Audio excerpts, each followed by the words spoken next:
네, 여러분 반갑습니다. 오늘은 행렬 우리가 두 번째 시간이 되겠습니다. 오늘 이 두 번째 시간에 우리가 살펴볼 내용은 K12 해밀턴 공식에 대해서 한번 생각해 보도록 하겠습니다. 자, 이 공식은 시험에서 아주 중요하게 적용되는 중요한 공식입니다. 그런데 많은 학생들이 이 공식에 대해서, 이 K12 공식에 대해서 피상적으로만 알고 있지 정확한 정의에 대해서는 많이 약하답니다.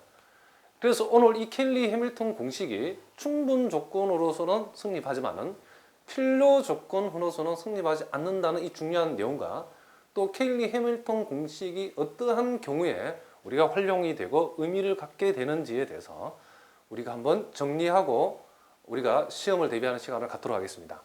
자, 우리가 행렬 A를 A, B, C, D라고 두고 단위 행렬은 1, 0, 0, 1이죠.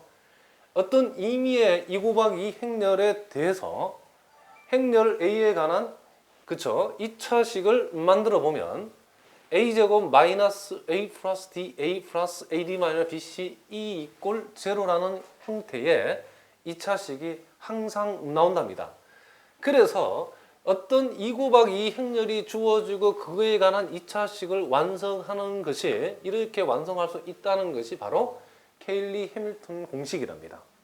그러니까 어떠한 의미의 행렬에 대해서도 이것이 성립한다. 무슨 말인지 아시겠죠? 그러나 우리가 여기서 제일 중요한 내용은 어떠한 2차식에 대해서 어떠한 2차식이 주어졌을 때의 그 역으로서의 해밀턴 케일리 공식은 그렇죠? 케일리 해밀턴 공식은 성립하지 일반적으로는 않는다는 거죠. 그래서 이 필요 조건은 성립하지 않는다라는 것이 가장 오늘의 우리가 중요한 공부할 포인트라는 거죠. 자, 선생님이 이게 너무 중요하기 때문에 우리가 필요 조건으로서 켈리 해밀턴 공식이 일반적으로 성립하지 않는 그 이유와 그 예를 우리 한번 살펴보도록 하겠습니다. 자, 예를 우리가 한번 들어보겠습니다. 자, 예를 어떤 행렬 2차식이 이런 식으로 주어졌다 칩시다. 어떤 행렬 2차식이 a제곱 마이너스 3a 플러스 2e 이꼴 제로로 주어졌어요. 자, 그랬을 때에 이 2차식을 만족하는 행렬 a는 어떻게 존재하는가에 대해서 우리가 한번 생각해 보도록 하죠. 자, 그러면 일단은 우리가 케일리 해밀턴의 역으로서의 모양을 갖게 되는 경우가 그죠? 그렇게 되는 경우와 그렇게 또 케일리 해밀턴 공식의 역으로서의 모양을 갖게 되지 않는 경우도 있답니다. 무슨 말인지 알겠죠? 그 두 가지 경우를 우리가 한번 생각해 보도록 하겠다는 거죠.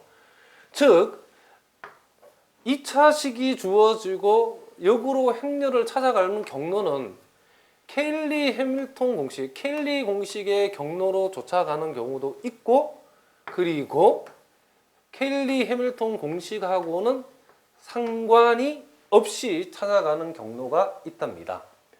우리가 케일리 공식으로 찾아간다는 것은 A 더하기 D가 여기에서 3이 되고 AD-BC가 얼마가 되죠?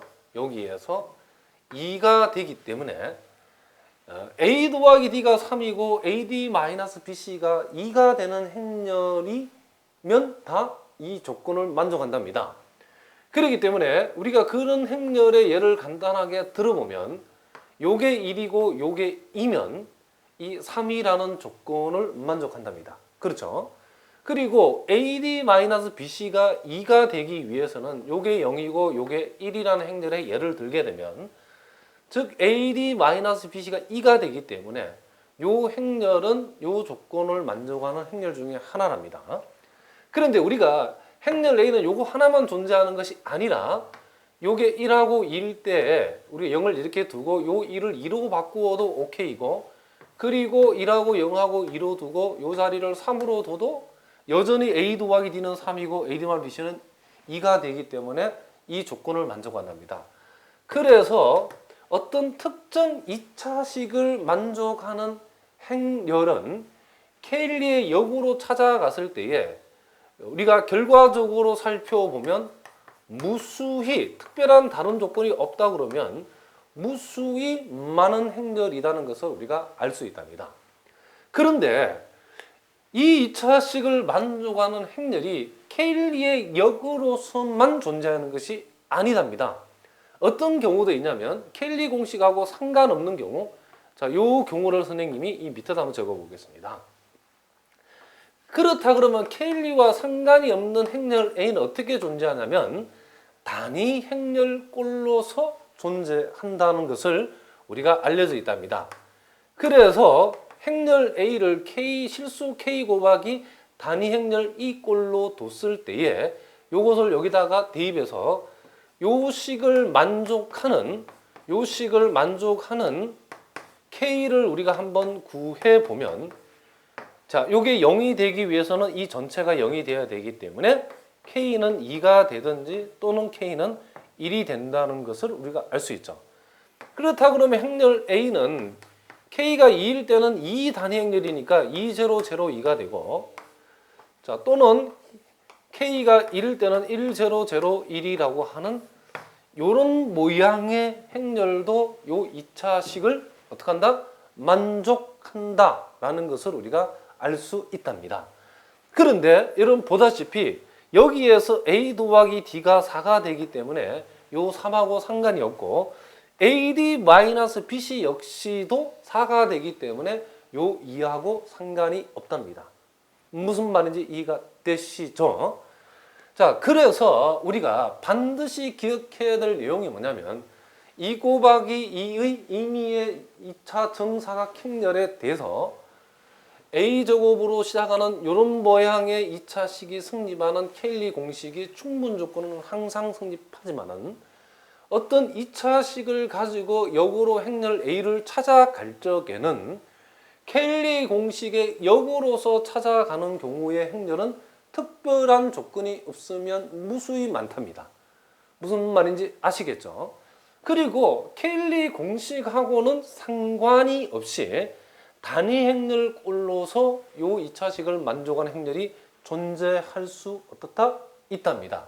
그렇기 때문에 2차식에 대해서 역으로 갈 때는 케일리 공식만 있는 것이 아니라 더 추가로 있기 때문에 명제로서 이 필요 조건은 성립하지 않는다는 것을 여러분들이 꼭 기억하셔야 된답니다.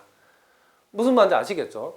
그래서 우리가 보통 이 내용이 시험에 또 어떻게 나오냐면 어떠한 2차식이 이렇게 주어졌을 때에 이런 식으로 나온답니다. 이랬을 때에 또 역으로 이것을 만족하는 행렬은 단위 행렬이 2든지 또는 행렬 A가 이 단위 행렬만 있다라고 했을 때, 자, 여러분 많이 봤을 겁니다. 문제지에서 A제곱 마이너스 3A 플러스 2E 이꼴 제로라는 행렬이 성립할 때에 이것을 만족하는 행렬 A는 2 내지는 2E 밖에 없다. 이렇게 얘기하면 우리는 이 명제를 무조건 보다 틀렸다라고 얘기하는 겁니다. 왜 그러냐면 우리가 어떠한 2차식을 만족하는 행렬을 찾아갈 때에 그 행렬이 단위 행렬꼴로서 존재하는 경우 외에도 케일리 역으로서 이 2차식을 만드는 행렬이 무수히 많기 때문에 또 여기에서는 단위 행렬꼴을 강조해가지고 이런 문제 스타일에서는 이 단위 행렬만 이 2차식을 만족하는 행렬이다라고 얘기하면 이것이 틀린 내용이 된답니다. 무슨 말인지 이해가 되시죠? 그래서 우리가 케일리 역은 성립하지 않지만은 그 성립하지 일반적으로 않지만은 그 내용은 케일리의 역으로 갔을 때에 행렬 A는 무수히 많이 존재하고 또 케일리의 역이 아니다라고 하면 행렬 A는 이 2차식을 만족한 행렬 A는 단위 행렬꼴로서 존재한답니다. 자, 무슨 말인지 이해가 되시죠? 자, 그리고 이제 우리가 이제 또 살펴보는 것은 이제 이 케일리 공식이 의미를 갖는 경우,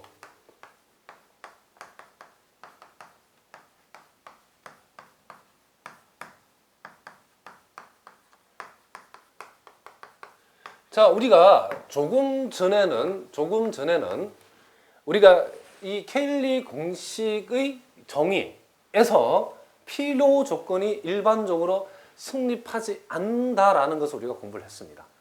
그럼 이제 우리가 이 켈리 어떤 행렬이 주어졌을 때에 행렬의 A에 관한 2차식을 만들었을 때에 그 만들었던 내용이 어떤 때는 2차식을 만들고 어떤 때는 2차식을 안 만든답니다. 그러면 왜 만드는가? 만들어서 우리가 유용하기 때문에 만드는 거예요.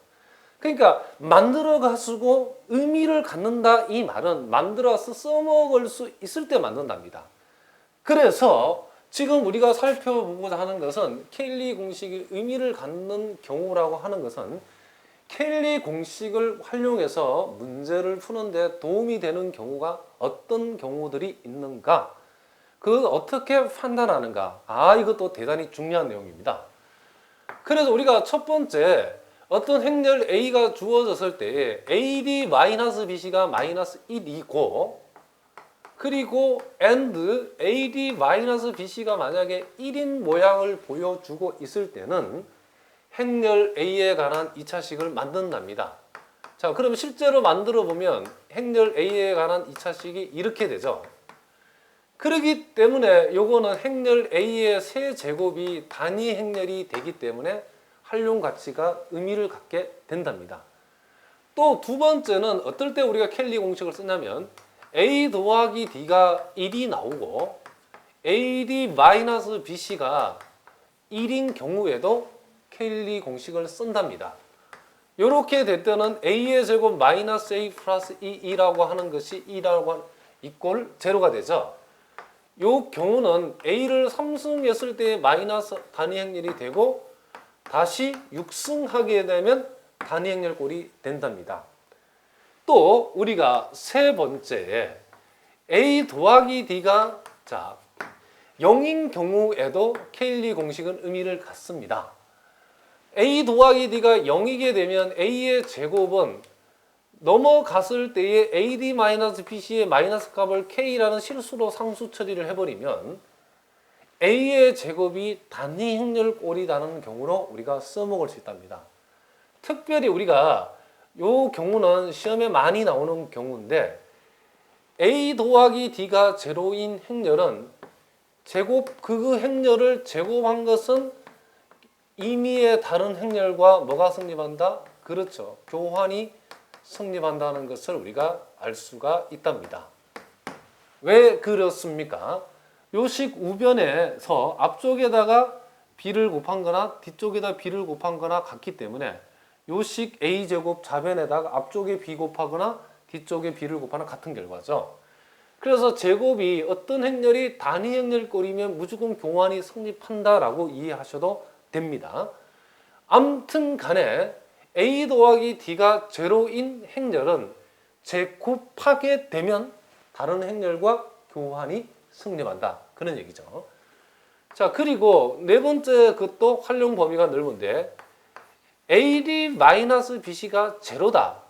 자, 이렇게 됐을 때는 우리가 A의 제곱을 A 더하기 D 곱하기 A의 모양으로 적어줄 수 있죠.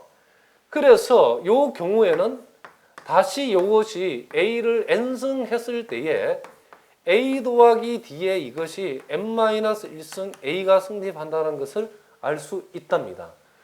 왜 이것이 성립할 때 이것이 성립한가 하는 것은 요식 양변에 A를 하나씩 곱해주면 A 더하기 D에 A의 제곱이 되고 다시 A 제곱 대신에 요놈을 여기다가 집어넣으면 A 더하기 D에 제곱 A가 된답니다.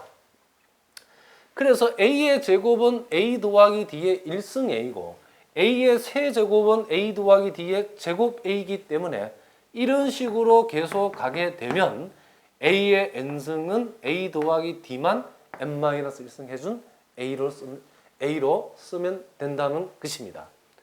자, 그리고 이제 그 밑에 선생님이 중요한 표시를 해놨는데 자, 우리가 보통 이 1, 2, 3, 4의 경우에는 많은 학생들이 저와 같은 경우에는 케일리 해밀턴 공식을 써야지 이것을 잘 안답니다. 그러나 선생님이 여기 새롭게 소개하고자 이 경우는 잘 모르는 내용이기 때문에 여러분들이 잘 기억해야 돼야 된답니다. 어떤 경우에도 켈리 해밀턴 공식이, 요거는 중요하니까 따로 뺐습니다. 성립하냐면 A 플러스 K2의 제곱이, 자, 행렬 A에 대해서 해밀턴 켈리 공식을 적용했을 때에 A에 관한 그 2차식이 만약에 완전 제곱의 모양을 만들어 준다 그러면 이렇게 되는 경우에도 켈리 해밀턴 공식을 써서 2차식을 활용한답니다. 그러면 요거는 여러분들이 어렵기 때문에 선생님이 예를 한번 들어보겠습니다. 자, 예를 들어서, 자, 행렬 A라고 하는 것이, 잘 봅니다. 자, 요게 1이고, 그죠? 요게 1이다. 자, 그러면 A 더하기 D는 얼마가 돼요? A 더하기 D라고 하는 것은, 이렇게 합시다. 1이라 하지 말고, 자, 요게 3이고 마이너스 2라고 합시다. 그렇게 되면 A 더하기 D가 3 마이너스 2보다도 마이너스 1이라고 하겠습니다. 그러면 A 더하기 D가 2가 되겠습니다. 그리고 AD 마이너스 BC를 1로 만들어주는 행렬로 잡아보면, 자, 요게 1이 되기 위해서는 요게 마이너스 3이니까 아마도 요게 1이고 아마도 요게 마이너스 4가 되면 되겠죠. 그럼 마이너스 3에서 마이너스 4를 빼면 1이 나온다, 이런 얘기죠. 그럼 만약에 우리가 시험 문제에서 행렬 A가 3, 마이너스 4, 1, 마이너스 1인 요 행렬 A에 대하여 무엇을, 행렬 A를 백승한 값은 얼마인가 라고 물어버리면 우리가 행렬의, 그쵸, 고차식을 계산할 적에는 우리 행렬을 추정을 해봐야 되는데 이와 같은 행렬은 추정하면 나를 새버린답니다. 무슨 말인지 알겠죠? 그런데 이와 같은 행렬에서 우리가 켈리 공식을 적용해 보니까 A 더하기 D가 2고 AD 마이너스 BC가 1이 나왔다는 거죠. 그러면 이 식에 의해서 해밀턴 켈리 공식을 여기다가 적어보면 A의 제곱 마이너스 2A 플러스 1, 2가 0이 되게 되고 이것은 곧 행렬 A에 관한 무슨 식이 된다? 완전 제곱식이 되더라는 겁니다. 그랬을 때에 우리가 여기에서, 자, 이게 좀 복잡하니까 선생님 위에다 적겠습니다. 자, 다시 위로 와서 생각을 해보면, 자, A-2의 제곱이 0이라고 했을 때에 우린 이 A-2라고 하는 행렬을 B라고 치환해 봅시다. 자, 그렇게 되면 행렬 B의 제곱은 0행렬이 되기 때문에 우리가 오늘 나중에 배우겠지만은 제곱에서 0행렬이 되는 것을 우리는 0인자라고 얘기하죠. 그리고 제곱이 0이면 3승도 0이고 4승도 0이고 제곱 이상에서는 항상 0이 되는 성질이 있답니다. 자, 그런데 우리가 계산하고자 하는 것은 A의 백승이고 A라고 하는 것을 B라고 표현하는 거, B에 관한 식으로 표현하니까 B 플러스 2가 되죠. A의 백승을 구하세요라는 것은 B 더하기 2의 백승을 구하세요 같은 말이죠. 그런데 우리가 여기에서 이항정리 공식을 적용해 보겠습니다. 그러면 이게 백 컨비네이션 제로에다가 2의 백승이 나오고 그 다음은 백 컨비네이션 1에다가 2의 99승이 나오고 B가 나온답니다. 그런데 중요한 것은 그 다음은 뭐냐는 거죠. 그 다음은, 자, 그 다음이 우리가 뭔지는 잘 몰라도 확실한 거 하나는 이쪽에서는 B가 없었으니까 B의 제로성이고 이항정리의 차수 순서상 그 다음은 B의 1승이 나오고 그 다음은 몇 승이 나온다? B의 분명히 그 다음 전개 내는 항의 안에는 B의 제곱이 있답니다. 그 다음에는 B의 3승이 있답니다. 그 다음에는 B의 4승이 포함됩니다. 그런 식으로 해가지고 제일 마지막에는 B의 몇 승이 나온다? 그렇죠. 100승이 나온답니다. 그런데 우리가 여기에서 B의 제곱 이상에서는 항상 0행렬이기 때문에 B의 제곱 이상이 포함되는 나머지 모든 항은 0행렬로 처리할 수 있답니다. 그렇기 때문에 그렇기 때문에 우리가 구하고자 하는 A의 백승이라고 하는 것은 자, 요거는 1이 되고 요거는 단위 행렬이 될 것이고 요게 100이니까 100 곱하기 B가 된답니다. 따라서 E에다가 B라고 하는 행렬이 여기에서 A-2였기 때문에 우리가 구하고자 하는 행렬은 100A-99 단위 행렬 이런 모양이 된다는 겁니다. 자, 중요한 내용인데 우리가 다시 한번 살펴보면 우리가 선생님 앞에서 설명하는 네 가지 이것도 중요합니다. 기본이 되기 때문에. 그러나 1, 2, 3, 4분의 경우는 남들도 잘 맞춘답니다. 그런데 우리가 이 1, 2, 3, 4 이외에도 케일리 해밀턴 공식이 의미를 갖는 중요한 경우가 있는데 그것은 어떠한 행렬이 주어졌을 때에 케일리 해밀턴 공식을 적용해가지고 그 결과가 A에 관한 몇 차식이 되는 경우? 2차식이 되는 경우에 이 케일리 해밀턴 공식이 중요한 의미를 갖게 된다는 겁니다. 자, 그래서 우리가 2학 정리까지 동원해서 해봤는데 아직 이런 내용을 잘 모르시는 분들은 조금 뒤에 우리가 영인자에 대해서 공부를 할 거니까 그것을 보면 명확하게 알 수 있답니다. 자, 그러면 우리가 특별한 이런 케일리 해밀턴 공식에 관한 문제를 풀어봤는데 보편적으로 활용되는 케일리 공식에 관한 문제도 한번 풀어보도록 하겠습니다. 자, 이 문제는 여러분들이 교재에는 없는 문제이기 때문에 선생님이 이 문제를 적어주면 여러분들이 필기를 해 두시기 바랍니다. 자, 일반적인 케일리 해밀턴 공식 의미를 갖는 문제. 자, 요거를 여러분 적당한 여백에다가 하나 필기를 해 두시기 바랍니다. 자, x 3승 이꼴 1의 한 흑은을 오메가라 할 때, 자, 오메가에 관한 스토리네요. 자, 그랬을 때에 행렬 A라고 하는 것이 오메가 바 오메가, 자, 1, 오메가 플러스 1. 자, 요렇게 행렬 A를 정의했을 때에 행렬 A의 102승을, 그죠? 행렬 A의 102승의 모든 성분 합을 한번 계산해 보라 그랬죠. 자, 일단 우리가 오메가에 대해서도 우리가 한번 정리를 한번 해봅시다. x 3승 이꼴 1의 한 흑은을 오메가라 하면 우리는 기본적으로 오메가의 3승은 1이라는 것을 알아야 되고 또 그리고 x제곱 x 플러스 1 이꼴 제로에 한 근이 오메가면 당연히 그게 켈리의 복소수인 오메가 반도 근이 되겠죠.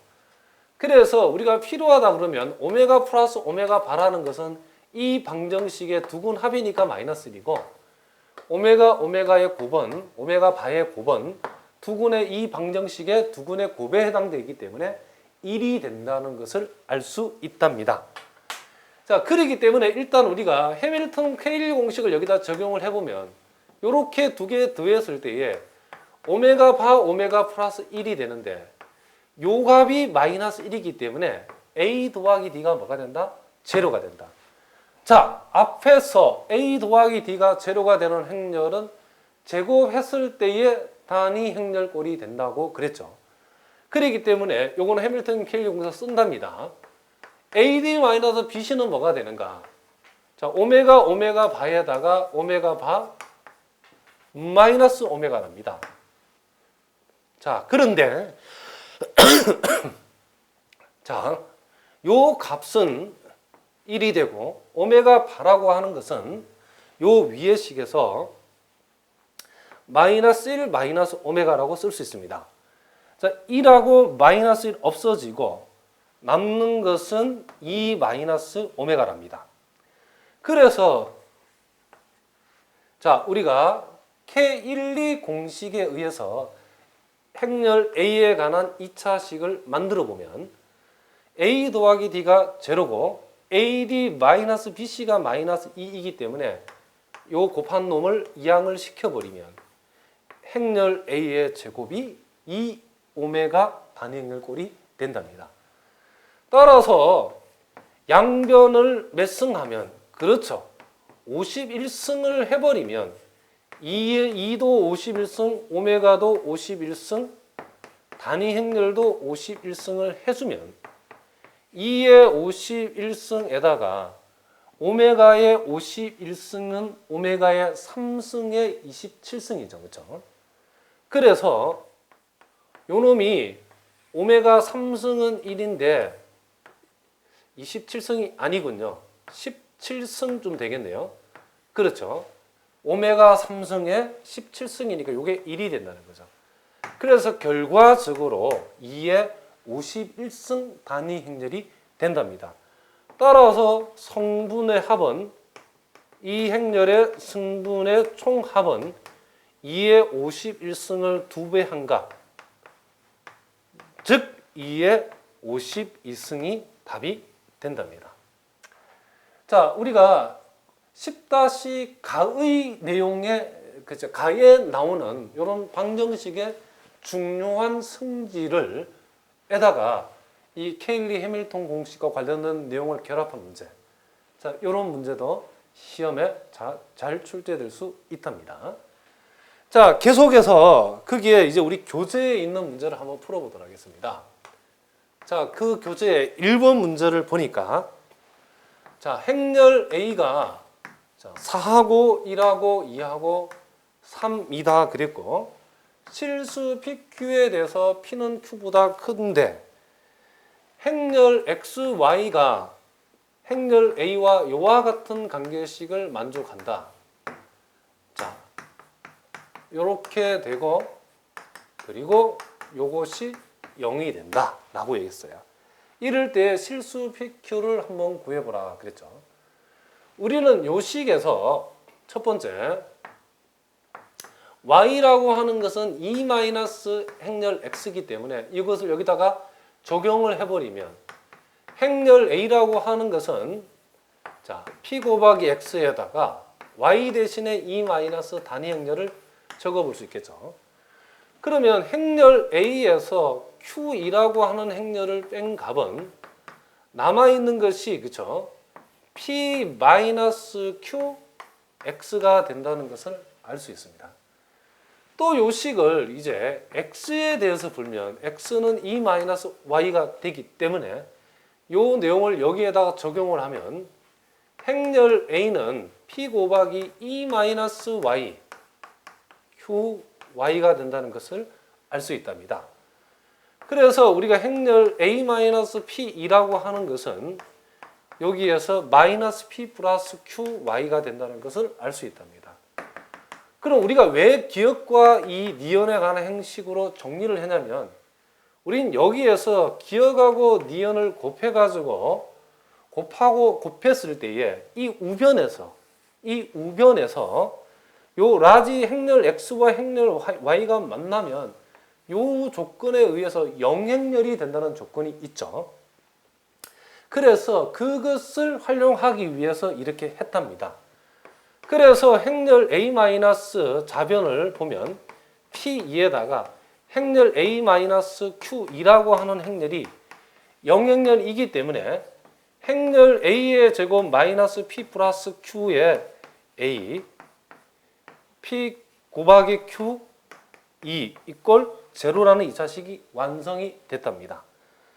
자, 그런데 우리가 이 2차식을 가지고 행렬을 찾아간다라고 생각했을 때에 우리가 요 2차식에서 행렬하고 비교하는 경로는 케일리의 역으로 갈 수도 있고 단위 행렬꼴로도 갈 수가 있는데, 여기에서는 이 행렬 A가 아무리 쳐다봐도 단위 행렬꼴은 아니다는 거죠. 그렇기 때문에 케일리에 대해서 여기에 대해서 케일리 공식이 성립하고 P 플러스 Q가 실제 C라고 일치해야 되고 P 곱하기 Q라고 하는 것이 AD-BC, 즉 C하고 일치해야 된다는 것을 알 수 있죠. 따라서 P하고 Q가 PQ에서 P가 Q보다 크기 때문에 더해가지고 5가 되고 7이 되고 더해가지고 7이 되고 곱해가지고 10이 되는 것은 2하고 5가 있죠. 그런데 그 둘 중에 더 큰 것을 P, 작은 것을 Q라고 한다. 이렇게 얘기를 했답니다.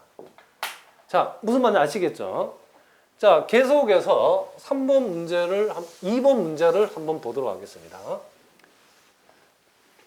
자, 2번 문제는 좀 어렵답니다. 자, 2번 문제를 한번 봅니다. 자, 행렬 A라고 하는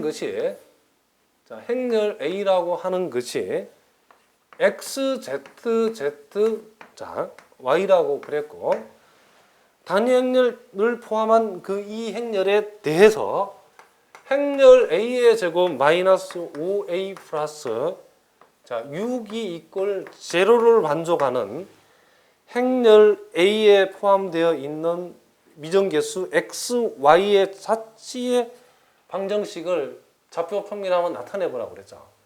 그러니까 결과적으로 우리 이 문제에서 묻고자 하는 것은 행렬 A를 찾아가는 거죠.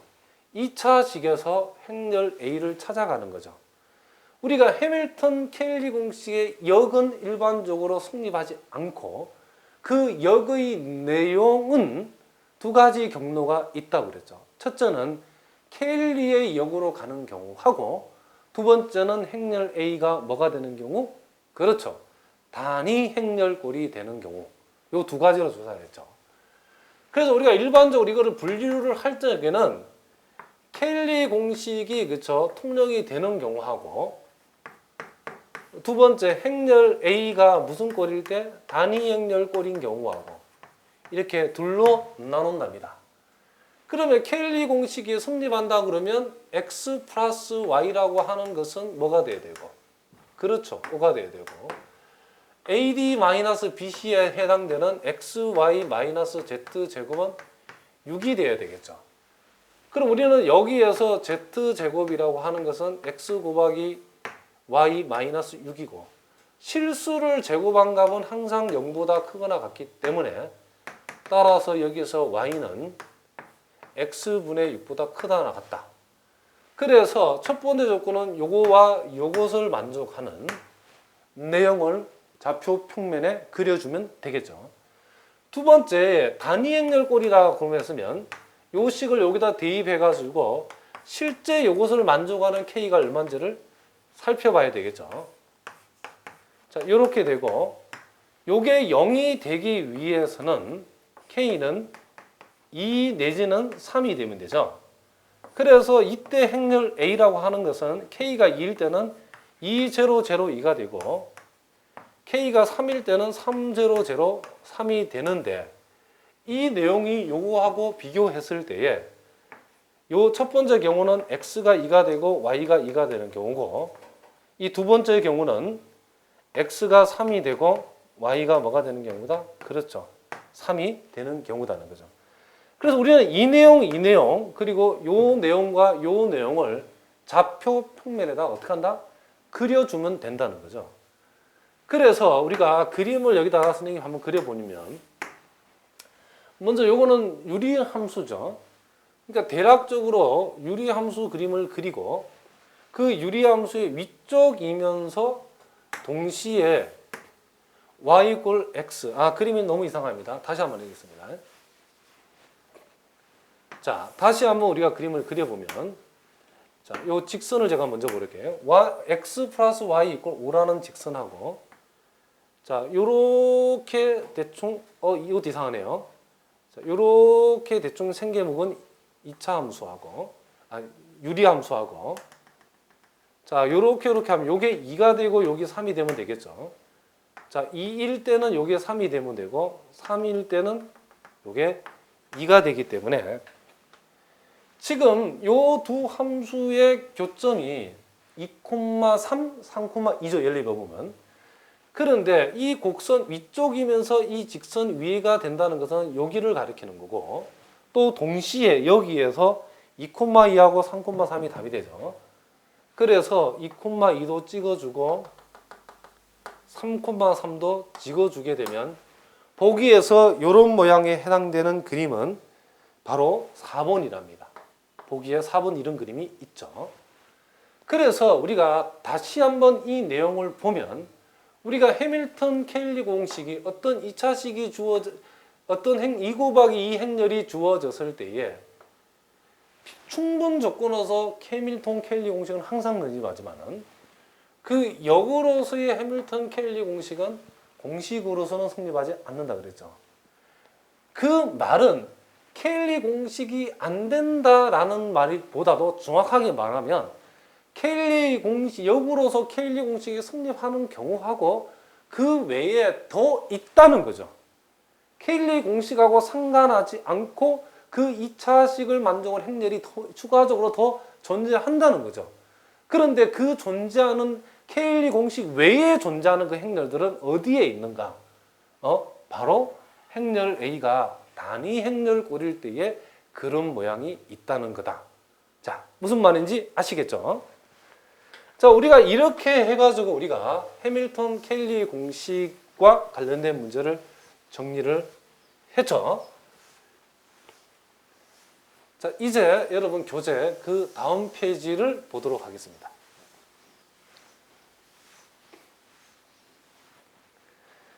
자, 이제 그 다음 페이지를 보면 이제 영인자라고 나오죠. 자, 영인자.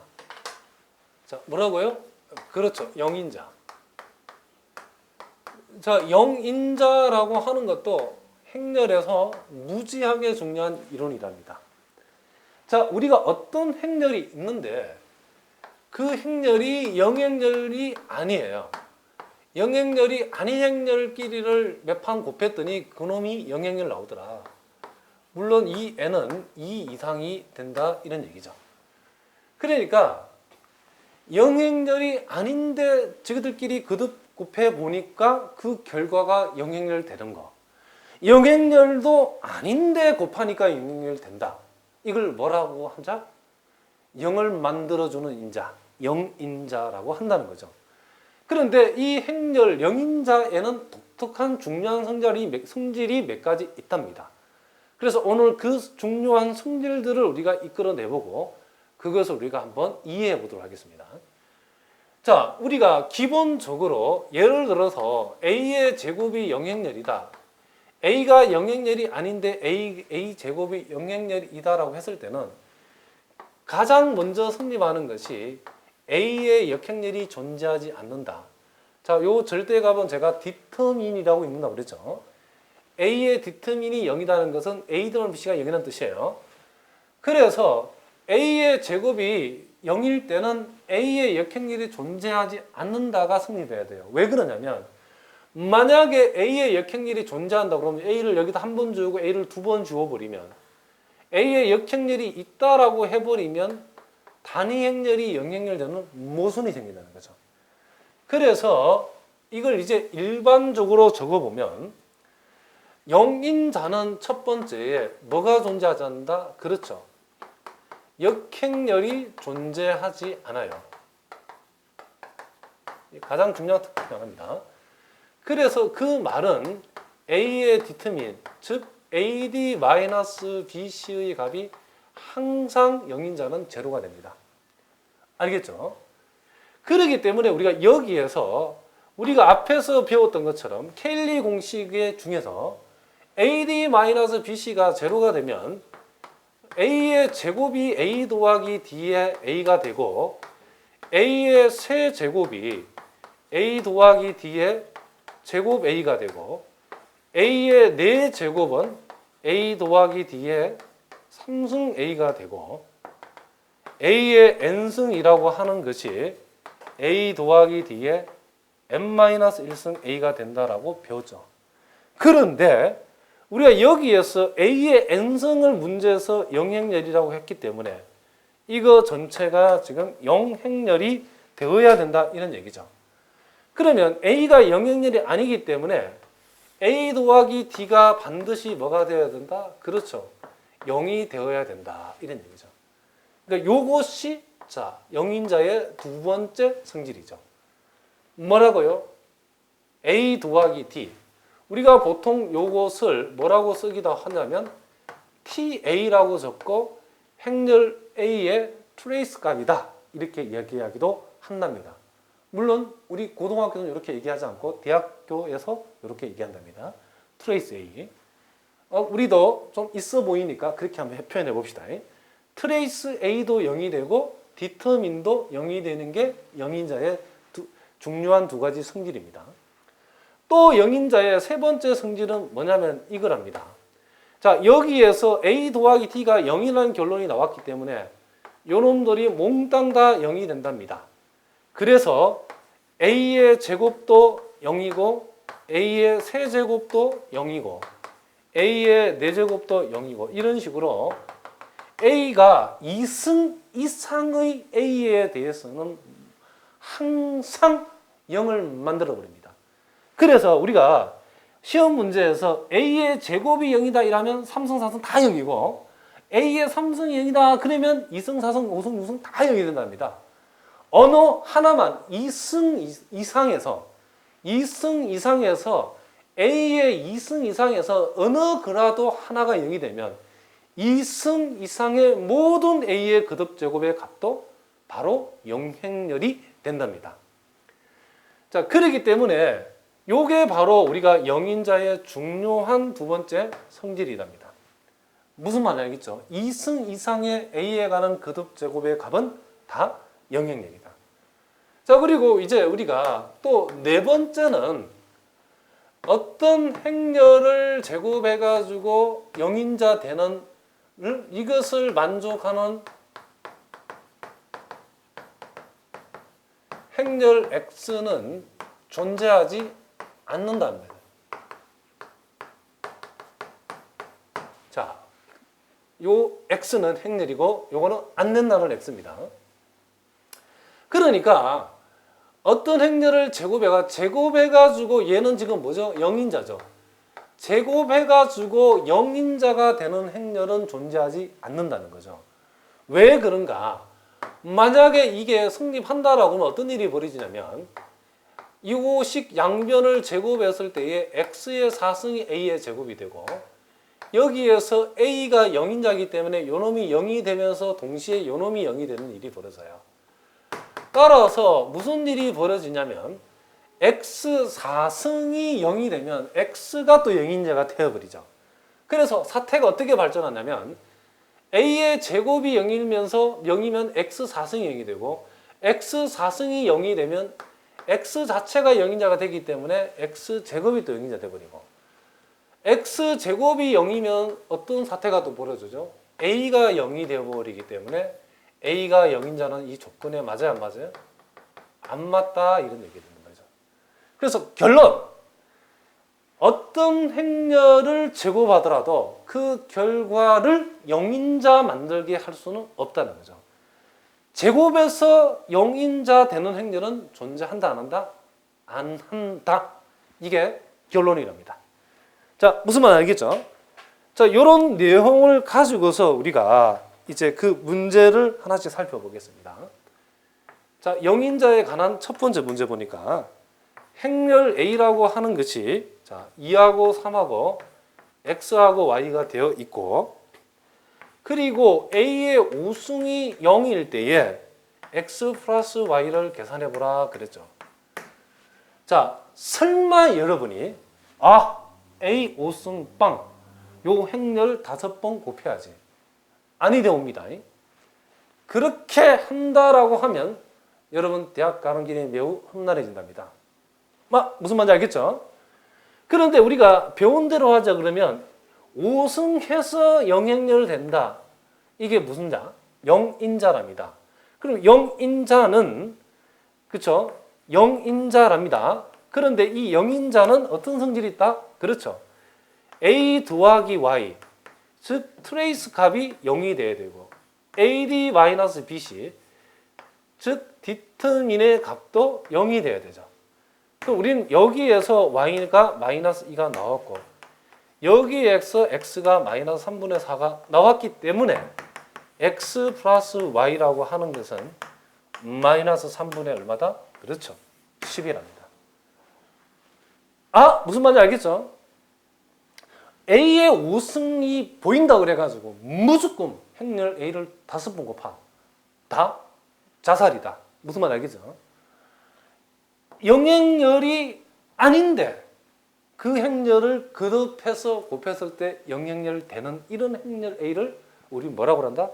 영인자란다. 영인자라고 판단이 딱 되게 되면 제일 먼저 우리 해야 될 일이 뭐냐? 트레이스 값이 0이다. 그리고 디터민 값이 0이다. 제가 좀 유식하게 표현했는데 그래서 우리 고등학교식으로 표현하면 A 더하기 D가 0이다. AD 마이너스 BC의 값도 뭐다? 그렇죠. 0이다. 그런 얘기죠. 그리고 덧붙여서 제곱에서 영인자 되는 행렬은 존재하지 않는다. 그리고 A의 여기와 같이 A의 5승이 0이면 행렬 A의 제곱도 0이고 세제곱도 0이고 4제곱도 0이고 6제곱도 0이고 7제곱도 0이고 연쇄적으로 다 영행렬이 된답니다. 자, 계속해서 문제를 우리가 영인자에 관련된 문제를 풀어보도록 하겠습니다. 자, 여러분 교재 이제 2번 문제를 간단하게 한번 볼까요? 거기 보니까 행렬 A, B, C, D가 A의 2005승에서 0이 된다. 그랬을 때 다음 보기 중 옳은 것을 골라라. 그랬죠. 그러니까 이 2번 문제는 우리가 눈으로 바로 풀 수 있다는 거죠. A의 2005승이 영행렬이 된다는 것은 A가 0인자이기 때문에 기억에서 말하는 AD-BC가 0이다. 당근 맞죠? 그죠? 니은에서 말하는 A 더하기 D가 0이다. 0인자이기 때문에 당근 맞아요. 그러나 디귿에서 A가 0이다. 이것은 꼭 0이라고 보장할 수 없어요. 무슨 말이겠죠? 2005승에서 0이 되는 것은 당연히 A가 0이 되면 성립은 하지만은 영행렬 아닌 경우도 많이 있답니다. 무슨 말이겠죠? 영인자가 많기 때문에 A의 2005승이 0일 때에 A가 0이다라면 틀립니다. 이런 오해를 하시면 안 돼요. 요름이 이렇게 올 때에 안 된다는 거예요. A가 영행렬이면 당연히 요 반대는 성립하죠. A가 영행렬인데 2005번 곱하면 0이죠. 우리가 지금 여기에서 얘기하는 건 사태 파악을 여러분 잘 하셔야 돼요. A의 2005승이 영행렬일 때에 그것은 A가 영행렬밖에 없는가? 그런 얘기예요. 그렇지 않다는 거죠. 영행렬 아니면서도 2005승에서 영행렬 되는 행렬들이 많이 있답니다. 자, 무슨 말 알겠죠? 자, 계속해서 이제 3번 문제를 우리가 한번 생각해 보도록 하겠습니다. 자, 2차 정사각형렬 ABC에 대해서 다음 보기 중 옳은 것을 골라라 그랬죠. 자, 기억해 보니까 A가 영행렬이 아니면 A 곱하기 B하고 A 곱하기 C가 같다일 때에 B하고 C하고 같다. 자, A가 0이 아니면 우리는 A를 이렇게 지울 수 있을까요? 오바죠. 그렇게 하면 아니 됩니다. 요게 있으면 되는 것이 아니라 뭐가 있어야 되죠? 그렇죠. A의 역행렬이 존재하고 요 말이 있어야 이 명제는 참이 될 수 있다는 거죠. A의 역행렬이 있어야 이것을 어떻게 할까? 그렇죠. 지울 수 있기 때문에 0이 아니다라고 하는 거 가지고 꼬신다 해도 이거 넘어가면 안 됩니다. 자, 두 번째 내용을 보니까 A의 제곱이 0이면 A는 역행렬을 갖지 않는다 그랬는데 이것은 맞는 내용이 되죠. 영인자는 역행렬을 가질 수 없다 그랬죠. 그리고 디귿 번째에 A하고 B가 역행렬을 가질 때 A하고 B가 역행렬을 어떻게 한다? 가진다 그랬죠. 그랬을 때에 A 곱하기 B 곱하기 C가 0이면 C가 0이다 그랬는데 요거는 맞는 명제가 되죠. 역행렬이 존재하면 이렇게 벅벅 지울 수 있다 생각하시면 돼요. 그래서 C는 빵, C는 빵, 요 명제는 맞는 명제가 된다. 그런 얘기죠. 자, 계속해서 4번 문제를 우리가 한번 살펴보겠습니다. 4번 문제. 자, 4번 문제를 보니까 자, 2차 정사각형렬 또 나왔죠. A의 제곱이 0이다에 대해서 다음 보기 중에 옳은 것을 모두 골라봐라 그랬죠. 자, 이걸 우리가 이제는 우리가 아주 그쵸 조건 반사적으로 딱 즉답으로 이런 내용들을 우리가 풀 수 있어야 되죠. 기억에서 A가 0이다. 이거 무조건 틀렸죠. 그리고 니은에 A는 역행렬을 갖지 않는다. 이거는 무조건 맞는 얘기죠. 영인자는 역행렬을 가질 수 없다 그랬죠. 자, 디귿이 재밌는데 K가 0이 아니면 A-K이라고 하는 것은 요 행렬은 역행렬을 갖는다라고 했어요. 자, 요거 여러분 선생님은 나중에 배우겠지만은 미리 우리가 한번 선생님이 이런 그림을 하나 그려줄 테니까 반드시 기억합니다. 자세한 설명은 제가 나중에 설명할 거예요. 자, 우리가 어떤 행렬 A에 관한 2차식을 전제로 해가지고 우리가 행렬 A에 관한 식이 역행렬을 갖는가 안 갖는가 하는 판단의 문제가 나왔을 때는 그 주어진 2차식에 대해서 우리가 역행렬 판단 유무를 알아보고자 하는 것이 인수가 2차식에 대해서 아닌 경우하고 인수인 경우하고 둘로 나누어 생각하면 돼요. 즉 말해서 결론부터 얘기하면 인수가 아니면 전제된 2차식의 인수가 아닌 것은 무조건 역행렬이 존재해요. 나중에 제가 설명해 줄 거예요. 그리고 인수가 되게 되면 또 이거 착각을 해가지고 인수가 되면 역행렬 없다라고 얘기하는데 그것도 틀린 말입니다. 인수가 되면 역행렬이 있는 경우도 있고 없는 경우도 있습니다.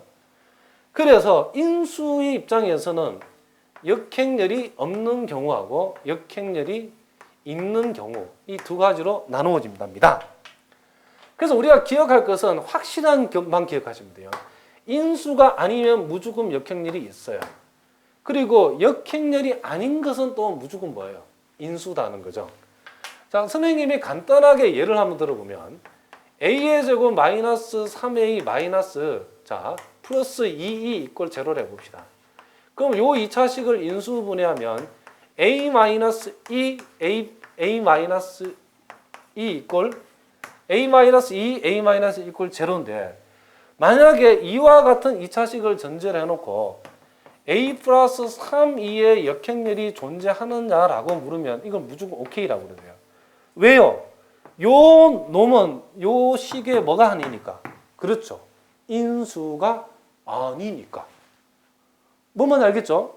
그런데 만약에 A-2E의 역행렬이 존재하는가라고 물어보면 판단을 하라 그러면 존재할 수도 있고 인수는 안 할 수도 있다. 그때 다르다라고 얘기해야 돼요.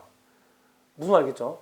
그러니까 존재한다라고 해도 틀리고 안 한다라고 해도 틀리기 때문에 무조건 우리가 확실한 거는 인수가 아닐 때는 무조건 역행렬을 갖게 되고 역행렬이 아닐 때는 무조건 인수가 되지만은 그 외에는 그렇죠. 인수일 때는 역행렬일 수도 있고 아닐 수도 있으니까 구체적 사항을 그때 따져봐야 된다. 그런 얘기죠. 자, 요거에 관한 내용은 너무 깊이 들어갈 수 없으니까 나중에 배우기라고 일단 여기에 문제만 해결하려고 그러면 자, K가 0이 아니면 적어도 A-K2는 A제곱 0이라는 식을 인수분해했을 때에 인수가 아님이 틀림없죠. 인수가 아니잖아요. 그러면 무조건 역행렬은 어떻게 한다? 존재한다. 이렇게 이해를 한답니다. 자, 계속해서 그 다음 페이지 문제를 볼 텐데 자, 여러분 가지고 있는 교재 5번 문제가 되겠죠. 자, 기억을 보니까 좀 빨리빨리 한번 해봅시다. A의 3승이 0이면 0인자란 얘기죠. A의 제곱도 0이다. 당연히 맞죠. 그죠? 자, 니은번 봅니다. MA 플러스 MB가 0이 되려고 그러면 M하고 N이 각각 0이 돼야 되니까. 그렇지 않죠. 만약에 B가 마이너스 A라고 하면 MA 마이너스 NA가 0이 되면 되니까 요 경우라면 굳이 M하고 N이 각각 0이 아니더라도 즉 요 식만 0이 되면 0인자가 되기 때문에 MN이 0이 아니고 mn이 서로 같기만 하는 경우도 얼마든지 성립할 수 있답니다. 그래서 니은은 틀렸고, 디귿에 관한 스토리는 우리가 보통 일반적으로 A의 12승, A의 8승이 같다, 이게 단위 행렬이 된다 했을 때 A의 요 12하고 8에 대해서 뭘 생각하냐면 최대 공약수를 생각하면 돼요. 그럼 최대 공약수가 4죠. 그러면 A의 4승까지가 뭐가 될 수 있다? 그렇죠. 단위 행렬이 될 수 있다. 이런 얘기죠. 그러면 A의 무슨 승하고 A의 무슨 승이 단위 행렬이다라고 하면 A의 몇 승까지 단위 행렬이 되느냐라고 하면 이 자리에 뭐라고요? 요 두 놈의 최대 공약수가 들어간다, 그런 얘기죠. 그런데 만약에 요 자리가 1이다 그러면 요거 두 개의 최대 공약수가 뭐가 돼요? 1이 돼야 되고, 서로가 최대 공약수가 1인 수를 우리는 보통 서로 소인수다 얘기하죠. 근데 디귿번 보니까 A의 1승이 결과적으로 단위 행렬이 됐는데, 그렇게 되기 위해서는 그 보기에서 얘기하는 K하고 M하고 N이 서로 다른 자연수가 돼서는 안 되고, K하고 M하고 N이 요 세 개가 무슨 소가 돼야 된다? 서로 소가 돼야 된다. 자, 요거에 관한 자세한 얘기도 나중에 뒤에서 한 번 더 나온답니다. 자, 거기서 우리가 살펴보기로 하고, 자, 계속해서 6번이 나와 있는데 6번은 아마 여러분들이 아마 풀 수 있을 거예요. 그 6번의 정답은 기역은 맞고 니은은 틀리고 디귿은 맞답니다. 자, 요거는 여러분들이 숙제로 한번 해보시기 바랍니다. 자, 계속해서 뒤에 7번 문제를 한번 봅시다. 7번 문제.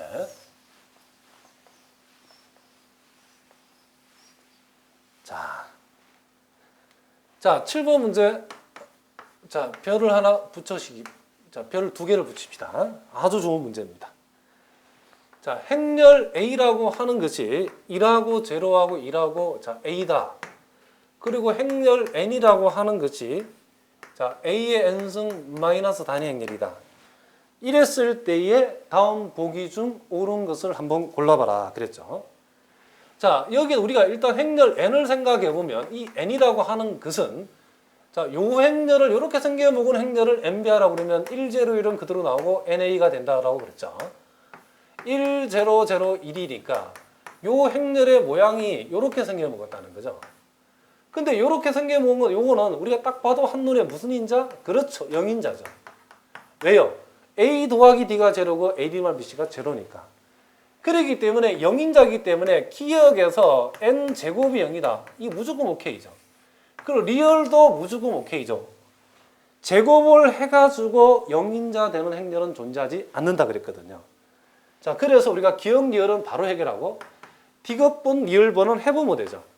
E-N이라고 하는 행렬에 역행렬이 존재하는 거 있는데 단위 행렬에서 요 행렬을 빼게 되면 1-NA 자, 0, 1이 되는데 역행렬의 존재 유무는 디터민을 조사해 보면 되죠. AD-BC 하면 1이 나오기 때문에 1은 0이 아니고 그러니까 역행렬이 존재하기 때문에 리얼은 디귿은 맞는 겁니다. 아, 이게 디귿이 아니고 니은이죠. 니은은 맞는다가 되고 같은 방법으로 해보면 디귿도 맞는 내용이 된답니다. 자, 무슨 말 알겠죠? 자, 이제 우리가 좀 더 심화된 문제들은 다음 시간에 우리가 한번 풀어보기로 하고 오늘 우리가 중요한 두 가지 케일리 해밀턴 공식의 정확한 정의 충분 조건은 성립하지만 필요 조건은 성립하지 않는다 했던 내용하고 또 케일리 해밀턴 공식이 의미를 갖는 경우들이 어떤 경우들이 있는가 어떻게 실제로 적용이 되는가 그리고 오늘 가장 중요한 내용 중에 하나인 영인자에 대해서 우리가 한번 생각해 봤습니다. 자, 여러분 수고하셨습니다. 다음 시간에 뵙겠습니다.